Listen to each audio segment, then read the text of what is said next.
Novak Djokovic lost his cool at the French Open on Friday, but crucially for the Serb, not his third-round match or compassion, when the 12-time Grand Slam winner beat a grieving Roberto Bautista Agut 6-4 6-7, 6-8, 7-6, 7-4, 6-2 in grey, wet conditions in Paris that eventually truncated proceedings. It marked a continuation of the momentum Djokovic gained in reaching the semi-finals of the Rome Masters last month. Bautista Agut's mother died suddenly late last month. Meanwhile, second seed Alexander Zverev survived for the second straight round by fending off a match point against 26th seed Damir Dummer, 6-2 3-6 4-6 7-6, 7-3, 7-5, in collecting a maiden top 50 win at a Grand Slam. It was a hurdle overcome for the much-hyped German. One more win and the 21-year-old reaches a first Grand Slam quarter-final. But women's fourth seed Elina Svitolina was upset by Mihaela Buzarnescu 6-3 7-5.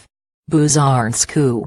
Make that drive. The Romanian earned a doctorate in physical education and sport largely when she was out of the game with a knee injury. She now sits at 33rd in the rankings after beginning 2017 at 540th. A whopping ascent. Tough competitor Bautista Agut is a fine competitor who makes opponents dig in and also took a set off Djokovic in similar weather at the French Open in 2016. One conquered Roland Garros to land a fourth straight major.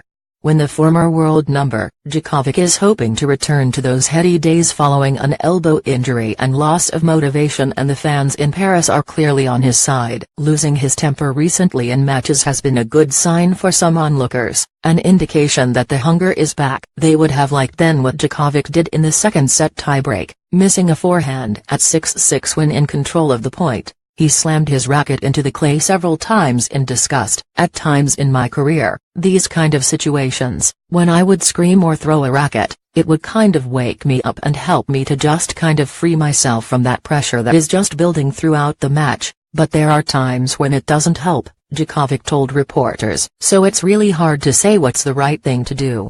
I'm not proud of doing that, to be honest. But at times, it happens. In this instance it didn't help Djokovic.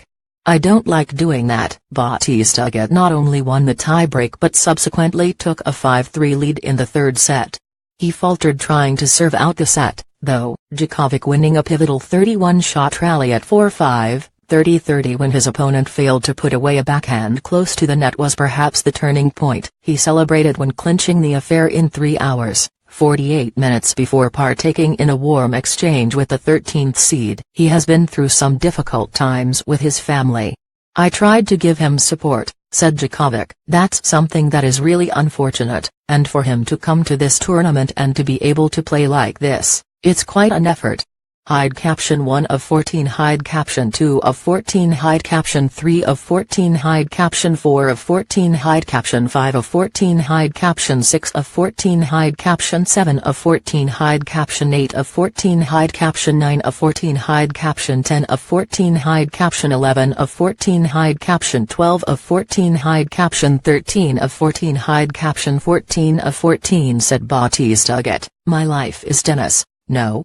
I'm used to going inside the court and forget about my real life and try to do my work, no.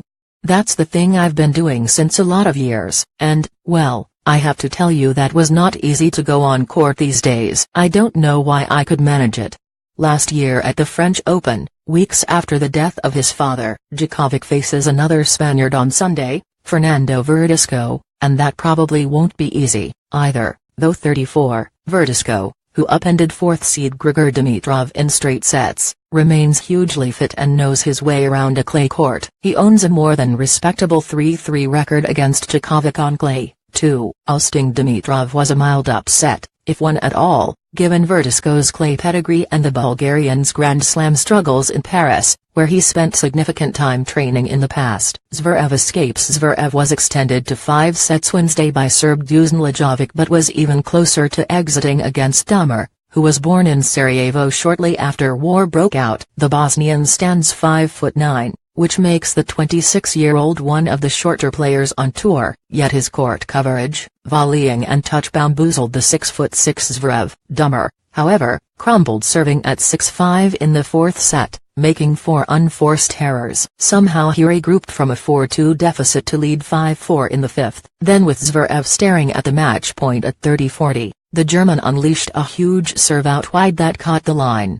There was nothing Dummer could do, but on the next point, with time on a backhand close to the net, Dummer erred into the net to the relief of the stranded Zverev. "That's the point that I will probably remember," said Dummer, playing in a second straight 5-setter himself. Zverev was pleased with how his body held up, but the cumulative effect may well be an issue in the 4th round against either 15th seed Lucas Pouille of France or Karen Khachanov. He caught a break when rain meant that match could not be finished, meaning Khachanov and Pouille must resume Saturday with the Russian ahead by 2 sets. Sunday's blockbuster in the men's draw just might be 2014 US Open finalist Nishikori meeting 2-time French Open semi-finalist Dominic Thiem. Nishikori thumped France's Gilles Simon and Thiem advanced in 4 sets over Italian Matteo Berrettini, notching 3 career wins on clay against Rafael Nadal, including in Madrid in May to end the Austrian is being tipped by many to reach the final from the stacked bottom half. "Everything is fine right now, so I cannot complain about anything," said Thiem. A rejuvenated Djokovic probably feels the same.